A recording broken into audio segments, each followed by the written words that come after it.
प्रति शनिवार श्री शनिदेव के इस विशेष मंत्र के जाप से यश, सुख, समृद्धि, कीर्ति, पराक्रम, वैभव, सफलता और अपार धन धान्य के साथ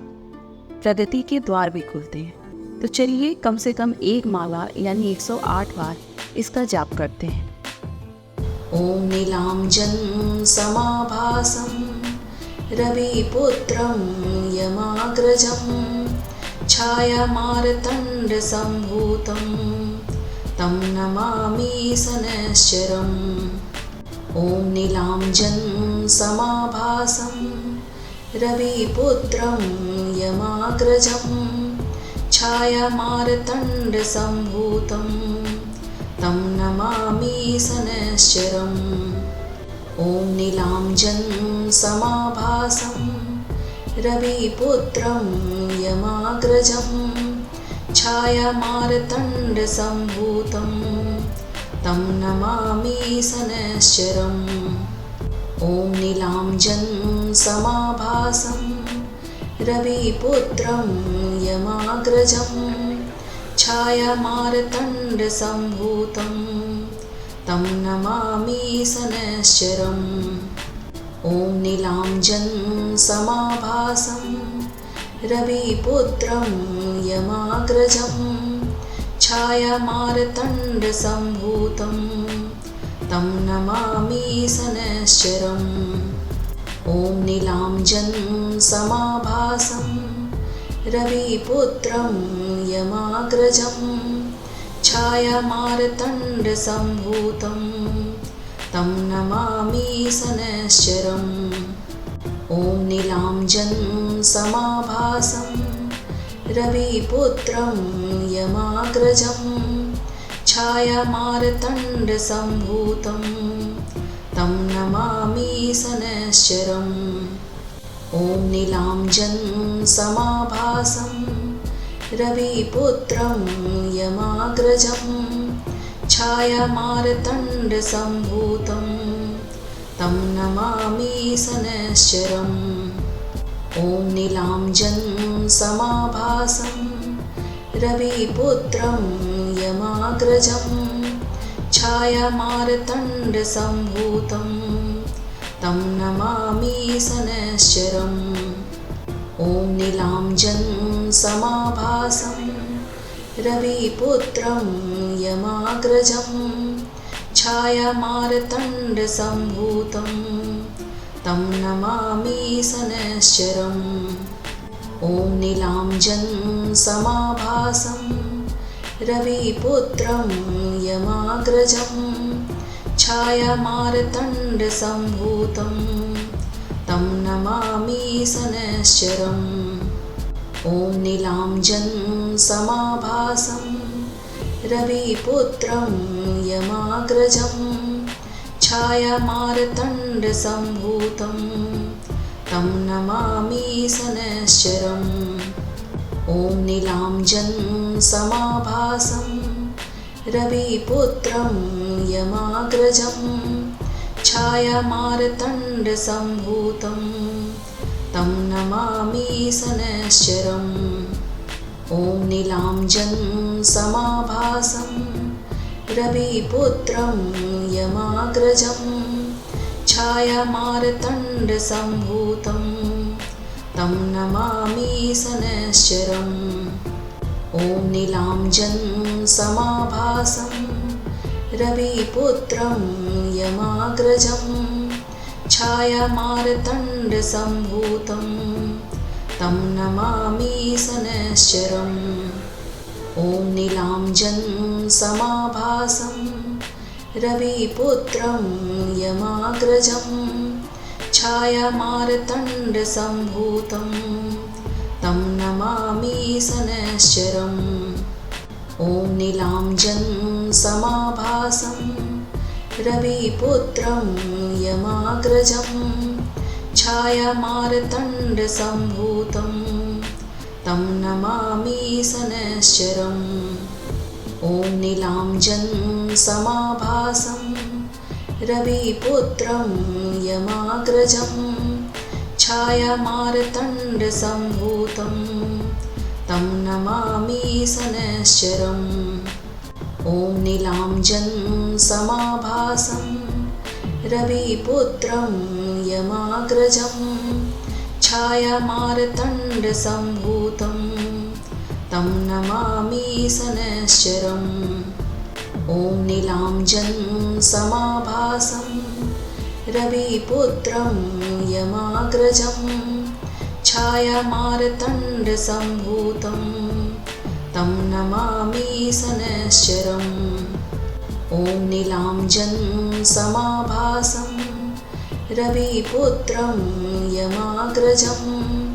छायामार्तण्डसम्भूतं तं नमामि शनैश्चरम् ॐ नीलाञ्जन समाभासं रविपुत्रं यमाग्रजं छायामार्तण्डसम्भूतं तं नमामि शनैश्चरम् ॐ नीलाञ्जन समाभासं रविपुत्रं यमाग्रजं छायामार्तण्डसम्भूतं तं नमामि शनैश्चरम् ॐ नीलाञ्जन समाभासं रविपुत्रं यमाग्रजं छायामार्तण्डसम्भूतं तं नमामि शनैश्चरम् ॐ नीलाञ्जन समाभासं रविपुत्रं यमाग्रजं छायामार्तण्डसम्भूतं तं नमामि शनैश्चरम् ॐ नीलाञ्जन समाभासं रविपुत्रं यमाग्रजं छायामार्तण्डसम्भूतं तं नमामि शनैश्चरम् ॐ नीलाञ्जन समाभासं रविपुत्रं यमाग्रजं छायामार्तण्डसम्भूतं तं नमामि शनैश्चरम् ॐ नीलाञ्जन समाभासं रविपुत्रं यमाग्रजं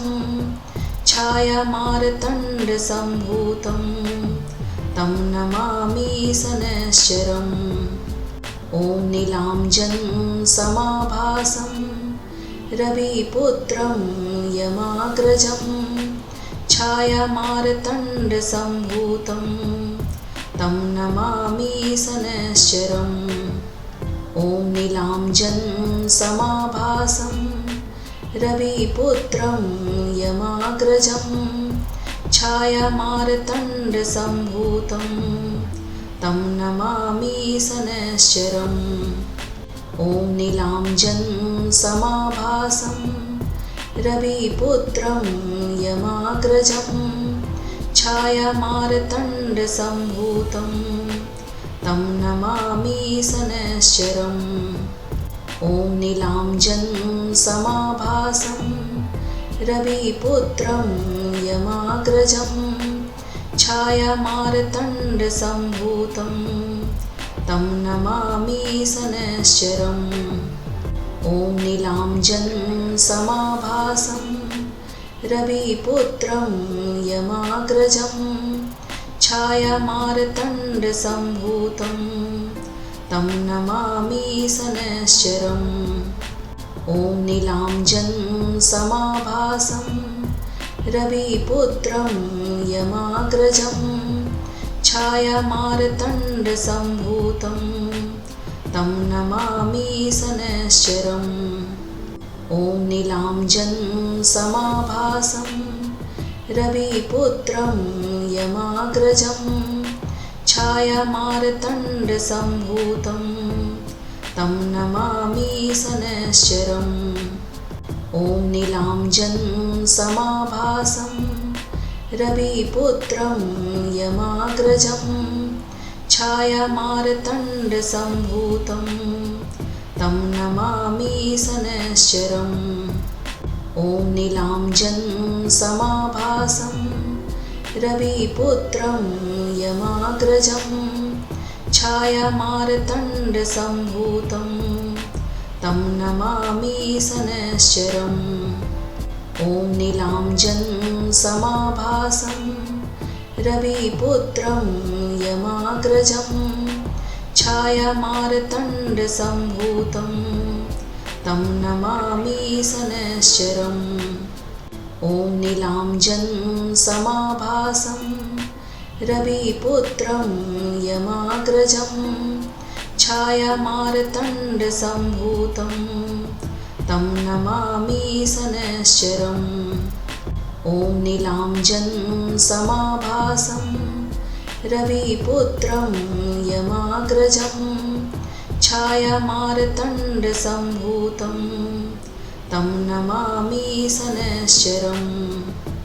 ॐ नीलाञ्जन् समाभासं रविपुत्रं यमाग्रजं छायामार्तण्डसम्भूतं तं नमामि शनैश्चरम् ॐ नीलाञ्जन् समाभासं रविपुत्रं यमाग्रजं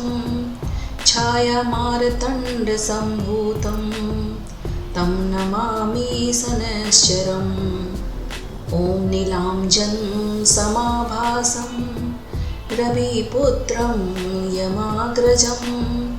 छायामार्तण्डसम्भूतं तं नमामि शनैश्चरम् ॐ नीलाञ्जन् समाभासं रविपुत्रं यमाग्रजं छायामार्तण्डसम्भूतं तं नमामि शनैश्चरम् ॐ नीलाञ्जन् समाभासं रविपुत्रं यमाग्रजं छायामार्तण्डसम्भूतं तं नमामि शनैश्चरम् ॐ नीलाञ्जन् समाभासं रविपुत्रं यमाग्रजं छायामार्तण्डसम्भूतं तं नमामि शनैश्चरम् ॐ नीलाञ्जन् समाभासं रविपुत्रं यमाग्रजं छायामार्तण्डसम्भूतं तं नमामि शनैश्चरम् ॐ नीलाञ्जन् समाभासं रविपुत्रं यमाग्रजं छायामार्तण्डसम्भूतं तं नमामि शनैश्चरम् ॐ नीलाञ्जन् समाभासं रविपुत्रं यमाग्रजं छायामार्तण्डसम्भूतं तं नमामि शनैश्चरम् ॐ नीलाञ्जन् समाभासं रविपुत्रं यमाग्रजं छायामार्तण्डसम्भूतं तं नमामि शनैश्चरम् ॐ नीलाञ्जन् समाभासं रविपुत्रं यमाग्रजं छायामार्तण्डसम्भूतं तं नमामि शनैश्चरम् ॐ नीलाञ्जन् समाभासं रविपुत्रं यमाग्रजं छायामार्तण्डसम्भूतं तं नमामि शनैश्चरम् ॐ नीलाञ्जन् समाभासं रविपुत्रं यमाग्रजं छायामार्तण्डसम्भूतं तं नमामि शनैश्चरम् ॐ नीलाञ्जन् समाभासं रविपुत्रं यमाग्रजं छायामार्तण्डसम्भूतं तं नमामि शनैश्चरम् ॐ नीलाञ्जन् समाभासं रविपुत्रं यमाग्रजं छायामार्तण्डसम्भूतं तं नमामि शनैश्चरम् ॐ नीलाञ्जन् समाभासं रविपुत्रं यमाग्रजं छायामार्तण्डसम्भूतं तं नमामि शनैश्चरम् ॐ ॐ नीलाञ्जन समाभासं रविपुत्रं यमाग्रजं छायामार्तण्डसम्भूतं तं नमामि शनैश्चरम् ॐ नीलाञ्जन समाभासं रविपुत्रं यमाग्रजं छायामार्तण्डसम्भूतं तं नमामि शनैश्चरम् ॐ नीलाञ्जन समाभासं रविपुत्रं यमाग्रजं छायामार्तण्डसम्भूतं तं नमामि शनैश्चरम् ॐ नीलाञ्जन समाभासं रविपुत्रं यमाग्रजं छायामार्तण्डसम्भूतं तं नमामि शनैश्चरम् ॐ नीलाञ्जन समाभासं रविपुत्रं यमाग्रजं छायामार्तण्डसम्भूतं तं नमामि शनैश्चरम् ॐ नीलाञ्जन समाभासं रविपुत्रं यमाग्रजं छायामार्तण्डसम्भूतं तं नमामि शनैश्चरम् ॐ नीलाञ्जन समाभासं रविपुत्रं यमाग्रजं छायामार्तण्डसम्भूतं तं नमामि शनैश्चरम् ॐ नीलाञ्जन समाभासं रविपुत्रं यमाग्रजं छायामार्तण्डसम्भूतं तं नमामि शनैश्चरम् ॐ नीलाञ्जन समाभासं रविपुत्रं यमाग्रजं छायामार्तण्डसम्भूतं तं नमामि शनैश्चरम् ॐ नीलाञ्जन समाभासं रविपुत्रं यमाग्रजं छायामार्तण्डसम्भूतं तं नमामि शनैश्चरम् ॐ नीलाञ्जन समाभासं रविपुत्रं यमाग्रजं छायामार्तण्डसम्भूतं तं नमामि शनैश्चरम् ॐ नीलाञ्जन समाभासं रविपुत्रं यमाग्रजं छायामार्तण्डसम्भूतं तं नमामि शनैश्चरम् ॐ नीलाञ्जन समाभासं रविपुत्रं यमाग्रजं छायामार्तण्डसम्भूतं तं नमामि शनैश्चरम् ॐ नीलाञ्जन समाभासं रविपुत्रं यमाग्रजं छायामार्तण्डसम्भूतं तं नमामि शनैश्चरम् ॐ नीलाञ्जन समाभासं रविपुत्रं यमाग्रजं छायामार्तण्डसम्भूतं तं नमामि शनैश्चरम् ॐ नीलाञ्जन समाभासं रविपुत्रं यमाग्रजं छायामार्तण्डसम्भूतं तं नमामि शनैश्चरम् ॐ नीलाञ्जन समाभासं रविपुत्रं यमाग्रजं छायामार्तण्डसम्भूतं तं नमामि शनैश्चरम् ॐ नीलाञ्जन समाभासं रविपुत्रं यमाग्रजं छायामार्तण्डसम्भूतं तं नमामि शनैश्चरम् ॐ नीलाञ्जन समाभासं रविपुत्रं यमाग्रजं छायामार्तण्डसम्भूतं तं नमामि शनैश्चरम् ॐ नीलाञ्जन समाभासं रविपुत्रं यमाग्रजं छायामार्तण्डसम्भूतं तं नमामि शनैश्चरम् ॐ नीलाञ्जन समाभासं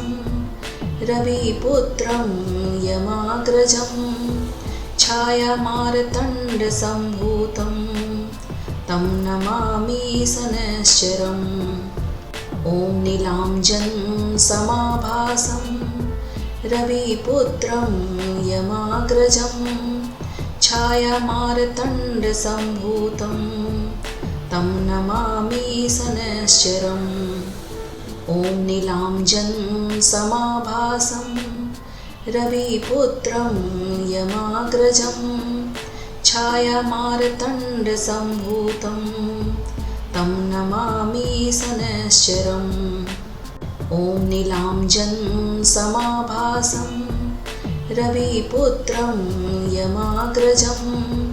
छायामार्तण्डसम्भूतं तं नमामि शनैश्चरम् ॐ नीलाञ्जन समाभासं रविपुत्रं यमाग्रजं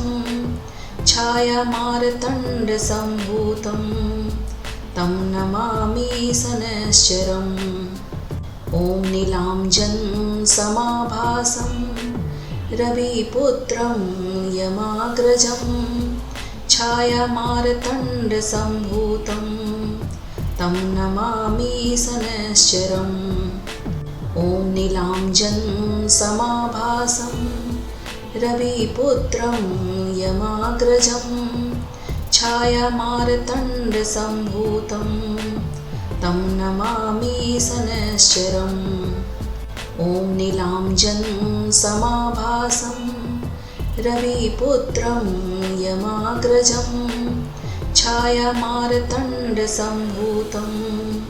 तं नमामि शनैश्चरम् ॐ नीलाञ्जन समाभासं रविपुत्रं यमाग्रजं छायामार्तण्डसम्भूतं तं नमामि शनैश्चरम् ॐ नीलाञ्जन समाभासं रविपुत्रं यमाग्रजं छायामार्तण्डसम्भूतं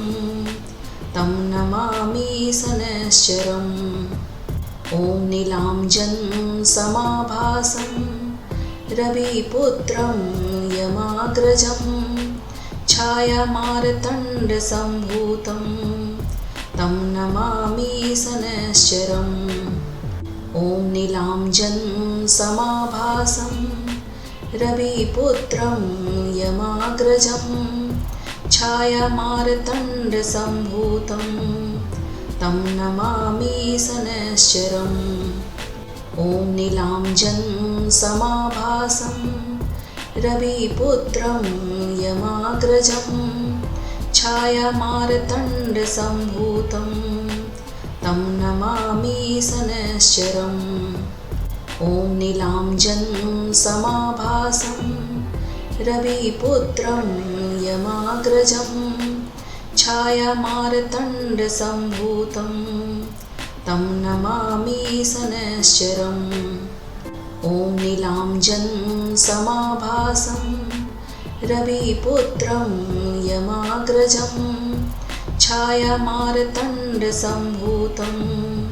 तं नमामि शनैश्चरम् ॐ नीलाञ्जन समाभासं रविपुत्रं यमाग्रजं छायामार्तण्डसम्भूतं तं नमामि शनैश्चरम् ॐ नीलाञ्जन समाभासं रविपुत्रं यमाग्रजं छायामार्तण्डसम्भूतं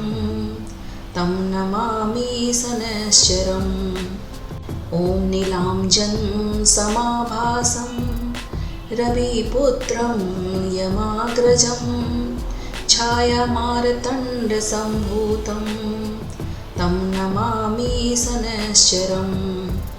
ॐ नीलाञ्जन समाभासं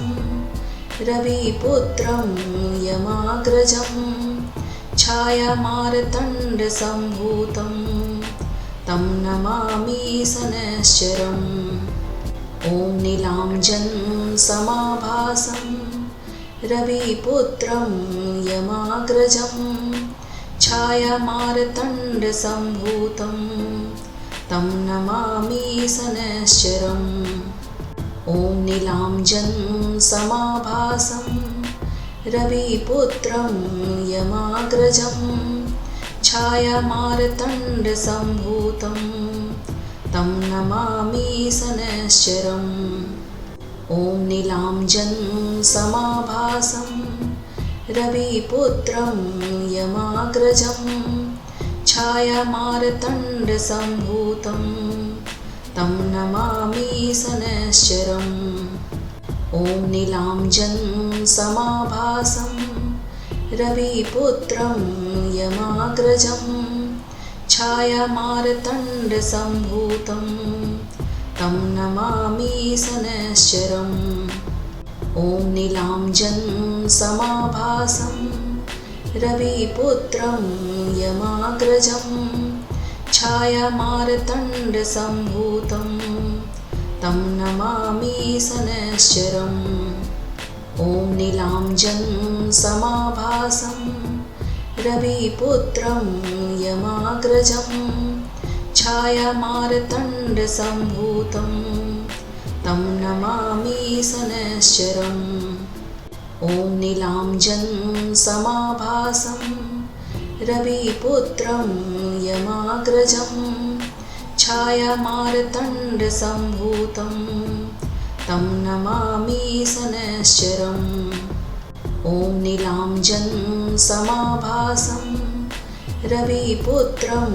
यमाग्रजं छायामार्तण्डसम्भूतं तं नमामि शनैश्चरम् ॐ नीलाञ्जनसमाभासं